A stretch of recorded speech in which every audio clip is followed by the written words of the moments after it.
Bonjour tout le monde, donc nouvelle semaine qui commence. On va attaquer sur deux parties. Première partie, un minimum de 8 minutes, 40 secondes d'effort, 20 secondes de récup pour deux mouvements. Il y aura deux mouvements, vous allez faire toute la minute si vous pouvez le faire. Donc premier mouvement, Cossack squat, puis ensuite des shoulder tape, push-up, puis une minute de chaise et une minute de gainage planche et on fait un deuxième tour.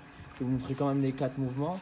Donc Cossack squat, donc on l'avait vu la semaine dernière, on écarte bien les pieds, vraiment plus loin que les épaules. On va chercher à aller s'asseoir vers l'arrière. Voilà, là on voit bien le profil. Hop, et je remonte. Essayez vraiment de remonter à chaque fois et pas basculer de l'autre côté. D'accord? J'avais vu pas mal sur les vidéos. Je remonte pour être complètement droite. Je pose un temps d'arrêt et je redescends de l'autre côté. Parfait. Et vous avez vu, on reste bien sur les talons. Deuxième mouvement, shoulder tape push-up. Donc là, c'est une petite variante. Vous allez toucher une fois main droite, épaule gauche. Une fois main gauche, épaule droite. Puis une fois main droite, pied, enfin genou gauche et genou droit, d'accord? Et ça, on fait ça pendant 40 secondes. Puis la chaise, vous avez un mur, parfait, hop, nickel. Si on peut tenir la minute, on tient la minute. Et une minute de gainage, j'avais mis planche, coude, mais on va rester, j'ai pas mis coude.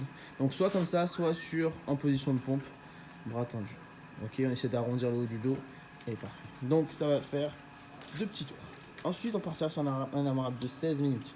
4 mouvements, enfin 3 mouvements, 50 overhead squat, 20 burpees, 50 grand overhead, 20 burpees. Et je vais vous expliquer les variantes pour l'overhead squat.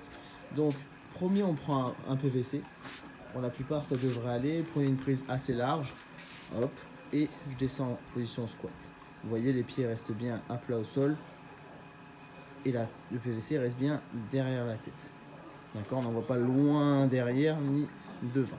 Sinon, si vous avez une charge, on peut, première étape, soit tenir avec un bras, et j'alterne deux bras quand je veux, mais pour pouvoir faire ça, pour pas basculer trop vers l'avant, vous devez pouvoir rester au moins 20 à 30 secondes en squat complet tout en bas. Si vous avez à rester comme ça, le pied à plat, sans bouger, vous pouvez prendre cette option-là. Sinon, peut-être tenir avec les deux mains, et je descends. Et si vraiment vous n'êtes pas à l'aise, ce que vous faites, c'est que vous restez avec le PVC. 50 squats, vous essayez au pire de les faire unbroken, ça devrait être parfait.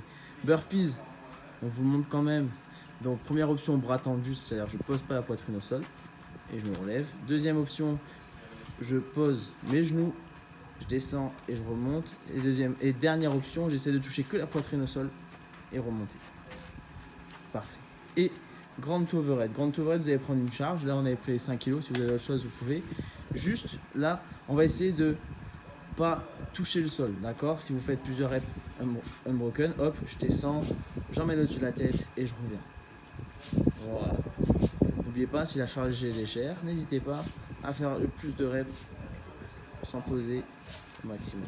Donc un AMRAP de 16, 50 overhead squat, 20 burpees, 50 grand overhead, 20 burpees et on recommence. Je vous rejoins à 17h pour le live. Si vous voulez le faire avant, n'hésitez pas à me mettre en commentaire. Ça peut donner une petite carotte aux autres pour toute la journée.